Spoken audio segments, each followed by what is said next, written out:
Sir, രാജ്യ തലസ്ഥാനമായ ഡൽഹി ഒരു കാലത്ത് കോൺഗ്രസിൻ്റെ ശക്തി കേന്ദ്രമായിരുന്നു. കഴിഞ്ഞ 10 വർഷക്കാലം എടുത്തു കഴിഞ്ഞാൽ കെജ്രിവാൾ എന്ന് പറയുന്ന ആം ആദ്മി പാർട്ടിയുടെ നേതാവ് ആ ഭരണകൂടത്തെ അല്ലെങ്കിൽ ആ തലസ്ഥാനത്തെ എങ്ങോട്ട് കൊണ്ടുപോകണമെന്ന് തീരുമാനിച്ചിരുന്നു. ഇത്തവണ ആ AAPയുടെ കൂടെ കൂട്ടുകൂടണ്ടായെന്ന് കോൺഗ്രസ് ഒരു തീരുമാനമെടുത്തു. പക്ഷേ അതുകൊണ്ട് എന്ത് സംഭവിച്ചതെന്ന് വെച്ചാൽ കോൺഗ്രസ് ഹാട്രിക്, അത് തുടർച്ചയായി 3 തവണ 0-ലേക്ക് തന്നെ എത്തുന്നു. പക്ഷേ ഇത് കോൺഗ്രസിൻ്റെ നേട്ടമാണോ കോട്ടമാണോ? കോൺഗ്രസ് ഈ സമീപകാലത്ത് എടുത്തിട്ടുള്ള ഏറ്റവും മനോഹരവും ക്രിയാത്മകവുമായ ഒരു ദേശീയ വീക്ഷണത്തിലുള്ള ഒരു നിലപാടായിരുന്നു ദില്ലിയിൽ മത്സരിക്കുക എന്നുള്ളത്. അമ്പേ പരാജയപ്പെട്ടു പോയില്ലേ? പരാജയപ്പെട്ടു, പക്ഷേ കുറച്ച് വോട്ടിംഗ് ശതമാനം കൂടി.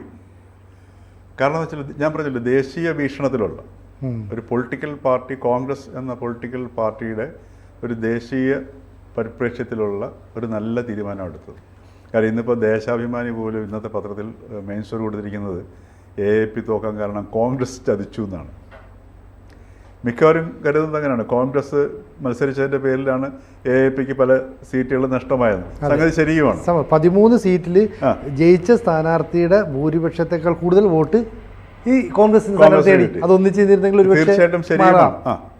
പക്ഷേ ഇതിൻ്റെ ഒരു നാഷണൽ ഇമ്പാക്റ്റ് എന്ന് പറയുന്നത്, അല്ലെങ്കിൽ നാഷണൽ പെർസ്പെക്റ്റീവിൽ നോക്കുമ്പോഴുള്ള ഗുണമെന്ന് വെച്ച് കഴിഞ്ഞാൽ, ഇപ്പോൾ ഇന്ത്യ മുന്നണിയെ ഇന്നും എന്തൊക്കെ തന്നെയാണെങ്കിലും ദേശീയ തലത്തിൽ പ്രതിപക്ഷം ഉണ്ടാവുകയാണെങ്കിൽ അതിനെ നയിക്കാൻ പറ്റുന്ന ഏക കക്ഷി കോൺഗ്രസ് മാത്രമേ ഉള്ളൂ. കാര്യം ദേശീയ തലത്തിൽ എല്ലായിടത്തും വേരുകളും അറ്റവേരുകളും ചെറിയ വേരുകളും ചെറിയ തളിർപ്പുകളും ഉള്ളത് കോൺഗ്രസ് പാർട്ടിക്ക് മാത്രമേ ഉള്ളൂ. അപ്പോൾ ഒരു ദേശീയ തലത്തിലൊരു മുന്നണിയെ നയിക്കാനുള്ള പ്രാപ്തി ഇപ്പോഴും അവശേഷിക്കുന്നത് കോൺഗ്രസ്സിനാണ്. സാധ്യതയും കോൺഗ്രസ്സിനാണ്. അതിൻ്റെ എന്തുകൊണ്ട് നടക്കില്ലെന്ന് വെച്ചാൽ വിവരമുള്ള അല്ലെങ്കിൽ ബുദ്ധിശേഷിയോ അല്ലെങ്കിൽ നേതൃത്വപാഠമോ ഉള്ള ലീഡർഷിപ്പില്ല. ഈ രാഹുൽ ഗാന്ധിക്കൊന്നും ഈ പറഞ്ഞ പോലെ നമ്മുടെ KC വേണുഗോപാൽ പറഞ്ഞു കൊടുക്കുന്ന ബുദ്ധിക്ക് അപ്പുറത്തേക്ക് രാഹുൽ ഗാന്ധിക്ക് പോകാൻ പറ്റില്ല. അതേപോലെ തന്നെ എന്താണ് കോൺഗ്രസ് എന്നുള്ളത് അറിയാവുന്നത് വളരെ അപൂർവമാണ്. ഇപ്പം ഇപ്പം കേജ്രിവാളിൻ്റെ കാര്യം പറഞ്ഞു. കേജ്രിവാൾ ഉണർത്തിയത് ശരിക്കും പറഞ്ഞാൽ കോൺഗ്രസിൻ്റെ DNA ആണ്. കേജ്രിവാൾ അണ്ണാ ഹസാരയിലൂടെ ഉണർത്തി 10 വർഷം ഡൽഹിക്കാരെയും രാജ്യത്തെയും കബളിപ്പിച്ചത് അല്ലേ? ആ ഗാന്ധി എന്ന് പറയുന്ന ആ ഒരു DNA അത് കോൺഗ്രസിൻ്റെ ഉള്ളിൽ കിടപ്പുണ്ട്. പക്ഷേ കോൺഗ്രസിന് എങ്ങനെ ആ ഒരു DNA ഉണർത്തണമെന്നറിയത്തില്ല. അത് ഈ രാഹുൽ ഗാന്ധിയുടെയോ അതല്ലെങ്കിൽ അദ്ദേഹത്തിന് ഉപദേശം നൽകുന്നവരുടെയോ മറ്റ് നേതാക്കന്മാരുടെയോ ഇതുകൊണ്ട് സാധ്യമല്ല. ഇപ്പോൾ ഉദാഹരണത്തിന് ഇപ്പോൾ രാജ്യ താല്പര്യമാണ് അല്ലെങ്കിൽ അധികാരം കോൺഗ്രസിൽ നിന്ന് പിടിക്കുക എന്നതിന് ലക്ഷ്യമെങ്കിൽ കഴിഞ്ഞ കോൺഗ്രസ് പ്രസിഡന്റ് തിരഞ്ഞെടുപ്പിന് ഈ മല്ലികാർജ്ജുൻ ഖാർഗെയെ മാറ്റി ശശി തരൂരിനെ ആക്കിയിരുന്നുവെങ്കിൽ ഈ കഴിഞ്ഞ തെരഞ്ഞെടുപ്പ് വിധി പോലും ചിലപ്പോൾ നമുക്ക് പ്രതീക്ഷിക്കുന്നതിലും വിരുദ്ധമായി മാറുമായിരുന്നു. പക്ഷെ അപ്പോൾ കുടുംബവാഴ്ച തകർന്നു പോയില്ലേ?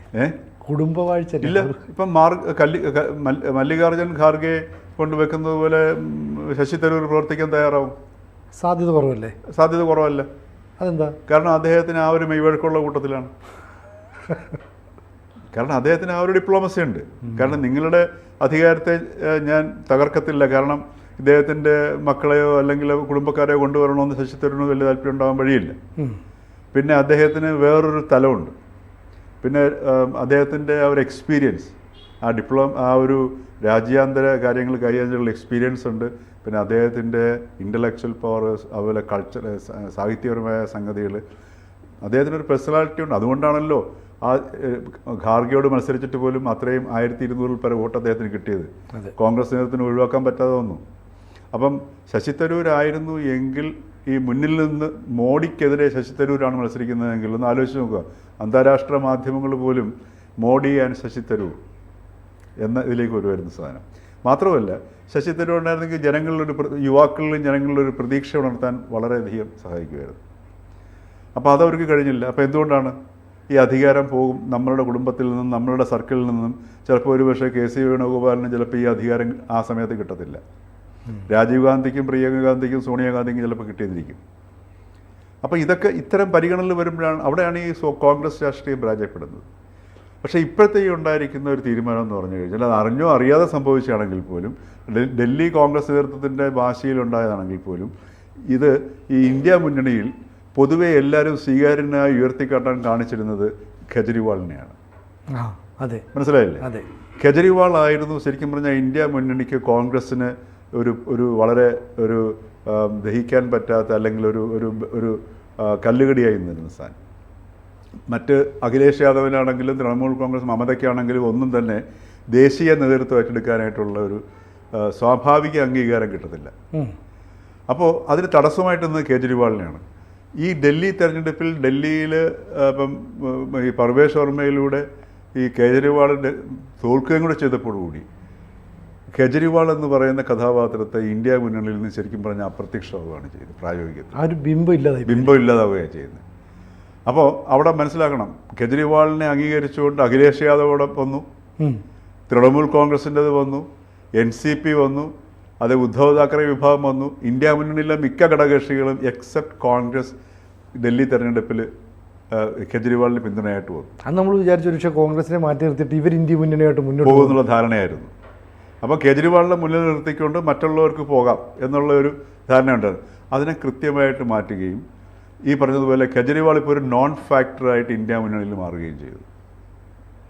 ഇനിയിപ്പം ഇന്ത്യ മുന്നണിയിൽ എന്തെങ്കിലും ഒരു സ്ഥാനം വേണമെങ്കിൽ ഔദാര്യമാണ്.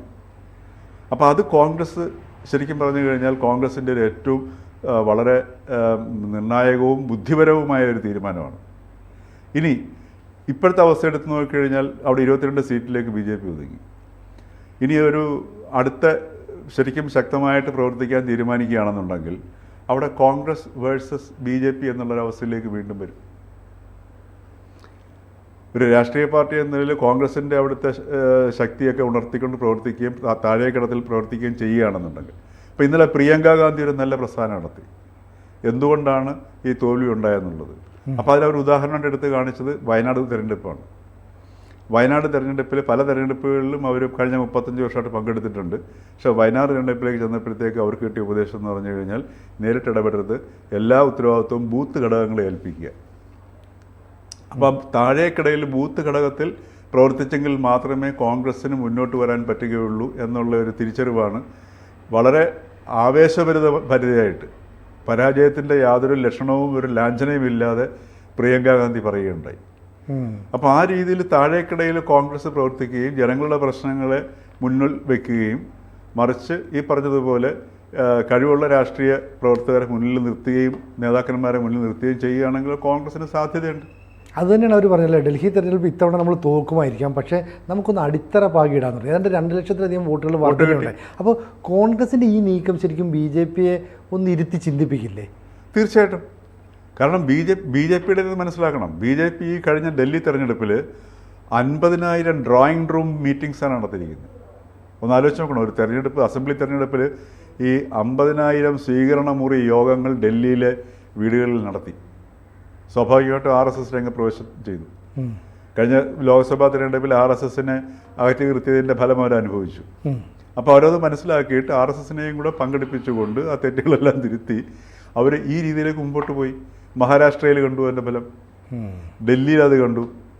ഇനിയിപ്പം ബീഹാറിലും ഈ പറഞ്ഞതുപോലെ ഈ രാഹുൽ ഗാന്ധിയുടെ ഏറ്റവും സിംഗിൾ പോയിൻ്റ് അജണ്ട മോഡിയെ അറ്റാക്ക് ചെയ്യുക എന്നുള്ളതാണ്. അവിടെ മനസ്സിലാക്കേണ്ട സാധനം BJP മുമ്പോട്ട് വയ്ക്കുന്നത് 2047 പുതിയ രാഷ്ട്രം, വികസിത രാഷ്ട്രം, പിന്നെ ഇവിടുത്തെ ഇൻഫ്രാസ്ട്രക്ചർ ഡെവലപ്മെൻറ്റ്, പിന്നെ തേർഡ് എക്കോണമിയിലേക്കും മാറുക, ഇങ്ങനെയൊക്കെയുള്ള ഇതാണ് ഈ BJP മുമ്പോട്ട് വയ്ക്കുന്നത്, വികസന കാഴ്ചപ്പാട്. അപ്പോൾ ഇത് ജനങ്ങളിൽ പ്രതീക്ഷ ഉണ്ടാക്കുന്നുണ്ട്, അതനുസരിച്ചിട്ട് കുറച്ച് ഡെലിവറി ചെയ്യുന്നുണ്ട് അവർ. അപ്പോൾ മോദി ഇല്ലെങ്കിൽ X or Y or Z എന്നുള്ള രീതിയിൽ ജനങ്ങൾ പറയുകയും ചെയ്യുന്നത് മാത്രമല്ല അവർ ഡെലിവറി ചെയ്യുന്നുണ്ട്. അപ്പോൾ ഇന്ത്യ എന്ന് പറയുന്നത് ലോകരാഷ്ട്രങ്ങൾക്കിടയിൽ പോലും ഇപ്പം ഇന്ത്യ ഒരു ഗ്രോയിങ് എക്കോണമിയാണ്, ഫാസ്റ്റ് ഗ്രോയിങ് എക്കോണമി എന്നുള്ള ഒരു അവസ്ഥയിലേക്ക് മാറുന്നു. ലോകരാജ്യങ്ങൾ സമ്മതിക്കുന്നുണ്ട്. അപ്പോൾ ഇങ്ങനൊരു അവസ്ഥ ഒരിടത്ത് നിൽക്കുന്നു. രാഹുൽ ഗാന്ധി ഫോക്കസ് ചെയ്യുന്ന എവിടെയാണ്? മോഡിയെ എതിർക്കുക. അപ്പോൾ അത് അവിടെയാണ് രാഷ്ട്രീയം പോകുന്നത്. മറിച്ച് ഇന്ത്യയിലെ പ്രശ്നങ്ങൾ ഇന്നതാണെന്നും ഇന്ത്യയുടെ ജനങ്ങളുടെ പ്രശ്നങ്ങളെ മുന്നിൽ നിർത്തിക്കൊണ്ട് താഴേക്കിടയിലേക്ക് കോൺഗ്രസ് പ്രവർത്തകരെ പിന്നെ സജ്ജരാക്കി പ്രവർത്തിച്ച് രാജ്യത്തിൻ്റെ ഒരു അജണ്ട മുമ്പോട്ട് വെച്ചിട്ട് അവിടെയാണ് നേതൃത്വപരമായ മാറ്റങ്ങൾ വരുന്നത്. അങ്ങനെ വെച്ച് പ്രവർത്തിക്കുമ്പോഴാണ് സ്വാഭാവികമായിട്ടും BJPക്കൊരു ശക്തമായ എതിർപ്പുണ്ടാവുക. അതല്ല എങ്കിൽ സംഭവിക്കാൻ പോകുന്നത് അടുത്ത ലോക്സഭാ തിരഞ്ഞെടുപ്പിൽ ചിലപ്പോൾ BJP, കാരണം അവർ പാഠം പഠിച്ചു, ഈ സഖ്യകക്ഷികളെ കൂടെ നിർത്തിക്കൊണ്ട് ചിലപ്പോൾ 3-2 ഭൂരിപക്ഷത്തിലേക്ക് ചിലപ്പോൾ അധികാരത്തിൽ വന്നുകൂടായികയുമില്ല. കാരണം ഈ ഡൽഹി തിരഞ്ഞെടുപ്പും മഹാരാഷ്ട്ര തിരഞ്ഞെടുപ്പും അതാണ് കാണിക്കുന്നത്. അപ്പോൾ ഇവിടെയൊക്കെയാണ് കോൺഗ്രസ് പഠിക്കേണ്ടത്.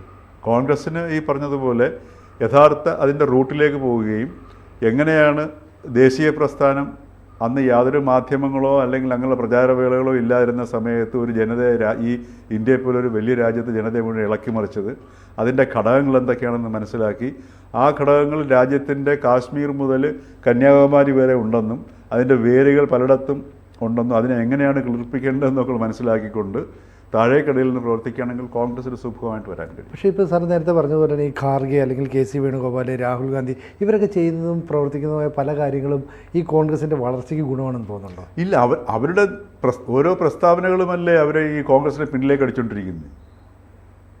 കാര്യം ഈ വൈകാരികമായിട്ട് അതല്ലെങ്കിൽ ഒരു വ്യക്തിയെ കേന്ദ്രീകരിച്ചിട്ട് എതിർക്കുന്ന സമയത്ത് കുറേ കഴിയുമ്പോഴത്തേക്ക് ജനം തന്നെ മടുക്കും. ഇപ്പം നമ്മളൊരു യുദ്ധത്തിലേർപ്പെട്ട് വഴക്കിലേർപ്പെട്ടു എന്നിരിക്കട്ടെ, അതിപ്പം ഭാര്യയും ഭർത്താവും സഹോദരങ്ങളും അയൽക്കാരും ഒക്കെ ആയിക്കോട്ടെ, കുറച്ച് വഴക്കിട്ട് കഴിയുമ്പോഴത്തേക്ക് അവർക്കൊരു ചെടിപ്പ് ഫീൽ ചെയ്യും. ആ ചെടിപ്പിൽ നിന്നൊരു പിന്മാറ്റം ഉണ്ടാവും അല്ലേ? ഇത് മനുഷ്യ സഹജമാണ്. ഇത് ഇപ്പം രാഹുൽ ഗാന്ധിൻ്റെ ബോഡി ലാംഗ്വേജ് നോക്കണം. അദ്ദേഹത്തിൻ്റെ ഫേസ് എപ്പോഴും വളരെ എന്തോ ഒരു അസ്വസ്ഥനാണ്, അതെ അതെ. അപ്പം ഇന്നലെ പ്രിയങ്ക ചെയ്തൊരു സ്റ്റേറ്റ്മെൻറ്റ് എനിക്ക് ഈ അടുത്ത കാലത്ത് കേട്ടതിൽ ഏറ്റവും നല്ലൊരു സ്റ്റേറ്റ്മെൻറ്റാണ് അവരുടേത്. കാരണം വയനാട് ഉപമിച്ചുകൊണ്ട് താഴെ ബൂത്ത് തലത്തിലേക്ക് പ്രവർത്തിച്ചുകൊണ്ട് ഇപ്പോൾ ഇവിടെ കഴിഞ്ഞ അസംബ്ലി തെരഞ്ഞെടുപ്പിൽ പല മണ്ഡലങ്ങളിലും കോൺഗ്രസ്സിന് ഈസി വിന്നോറാവുന്ന സ്ഥലങ്ങളായിരുന്നു. പക്ഷെ അതെല്ലാം പോയത് താഴേക്കിടയിൽ. ഉദാഹരണത്തിന് കായംകുളം വളരെ ഈസിയായിട്ട് കോൺഗ്രസ്സിന് വിജയിക്കാൻ പറ്റുന്ന മണ്ഡലമായിരുന്നു. പക്ഷേ താഴേക്കിടയിൽ ഒരു ബൂത്ത് നിയന്ത്രിക്കാൻ പോലും ആളില്ലാത്തൊരവസ്ഥ വരുന്നു.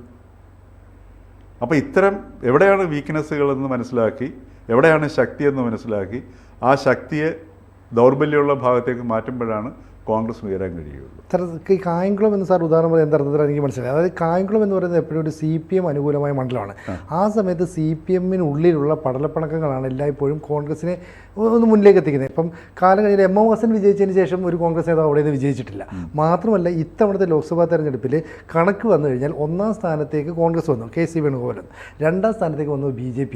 3-ാം സ്ഥാനത്തേക്ക് CPM പിന്തള്ളപ്പെട്ടു. എന്ന് പറഞ്ഞാൽ CPM-നുള്ള വലിയ പടലപ്പിണക്കങ്ങൾ അവിടെ ഉണ്ടായി. ഇത്തവണത്തെ അവിടുത്തെ ഏരിയ സമ്മേളനം നടക്കുമ്പോൾ പോലും വലിയ പൊട്ടിത്തെറിയിലേക്ക് പോകുമായിരുന്ന ഒരു സംഭവത്തെ ഇല്ലാതാക്കിക്കൊണ്ട് ഒരു യുവാവിനെ പിടിച്ച് ഏരിയ സെക്രട്ടറിയാക്കി. അപ്പോൾ ഇത്തരത്തിൽ CPM-ൻ്റെ ഒരു അന്തഛിദ്രം അതിനെ മുതലാക്കാൻ കോൺഗ്രസിന് കഴിയുന്നില്ല എന്നല്ലേ? തീർച്ചയായിട്ടും. കാരണം കോൺഗ്രസ് ഇപ്പോൾ ഉദാഹരണത്തിന് CPM-ൽ നിന്ന് ഈ അന്തഛിദ്രം ഉണ്ടായിട്ട് പുറത്തു പോകുന്ന ആൾക്കാർ എങ്ങോട്ടാണ് പോകുന്നത്? BJP-യിലേക്കാണ് പോകുന്നത്. അതെ, ഉദാഹരണം അവിടെയാണ് മനസ്സിലാക്കേണ്ടത്. കേരളത്തിലെ CPM-ൻ്റെ സ്ട്രോങ് ഹോൾഡായിട്ടുള്ള അല്ലെങ്കിൽ വോട്ട് ബാങ്കായിട്ടുള്ള ഈഴവ കമ്മ്യൂണിറ്റി, ആ ഈഴവ കമ്മ്യൂണിറ്റിയിൽ നിന്ന് ഒഴുക്ക് എങ്ങോട്ടാണ് പോകുന്നത്? BJP-യിലേക്ക് പോകുന്നു. അതാണ് ഇവിടെ വന്നിരിക്കുന്ന ഒരു ഡെമോഗ്രാഫിക് ചേഞ്ച് എന്ന് പറയുന്ന സാധനം. അത് CPM തിരിച്ചറിഞ്ഞിട്ടുണ്ട്. അപ്പോൾ അതുകൊണ്ടുള്ള ചെപ്പടി വിദ്യയൊക്കെയാണ് ഇപ്പം നമ്മൾ ഈ കഴിഞ്ഞ ലോക്സഭാ തെരഞ്ഞെടുപ്പിൽ മുസ്ലിങ്ങളെ രക്ഷിക്കാൻ ഞങ്ങളെ ഉള്ളൂ എന്ന് പറഞ്ഞിട്ട് ഇപ്പം മുസ്ലിങ്ങൾക്ക് എതിരെ തീവ്രവാദികൾ വോട്ട് ചെയ്തിട്ടാണ് പ്രിയങ്ക ജയിച്ചെന്നുള്ളൊരവസ്ഥയിലേക്ക് മാറുന്നത്. അപ്പോൾ ഇതിനകത്തും വലിയൊരു സ്വീകാര്യത ജനങ്ങളുടെ ഇടയിൽ കിട്ടത്തില്ല. എന്തായാലും കോൺഗ്രസ് ആ പ്രതാപകാലം വീണ്ടെടുക്കാനായിട്ട് ആഞ്ഞു പരിശ്രമിക്കട്ടെ. എന്ത് സംഭവിക്കുമെന്നുള്ളത് കോൺഗ്രസിന് ഇനിയും ആ ഒരു സാധ്യത കിടപ്പുണ്ട് ഇവിടെ. കാരണം അതിൻ്റെ കാരണം എന്ന് വെച്ച് കഴിഞ്ഞാൽ ആ കോൺഗ്രസിൻ്റെ DNA-യിൽ കിടക്കുന്നത് ഈ രാജ്യത്തിൻ്റെ സംസ്കൃതിയാണ്. ആ രാജ്യത്തിൻ്റെ സംസ്കൃതിയാണ് ഗാന്ധിജിയിലൂടെ പ്രകടമായത്. അതിലൂടെ ശേഷിക്കപ്പെടുന്നതാണ് ഇപ്പോഴും കോൺഗ്രസിൻ്റെ ഇടയിൽ കിടക്കുന്ന സാധനം. നമുക്ക് കാത്തിരിക്കാം. കൂടുതൽ വാർത്തകളും വിശേഷങ്ങളും നിങ്ങളിലേക്ക് എത്താൻ ABC മലയാളം സബ്സ്ക്രൈബ് ചെയ്യുക, ബെൽ ബട്ടണും അമർത്തുക.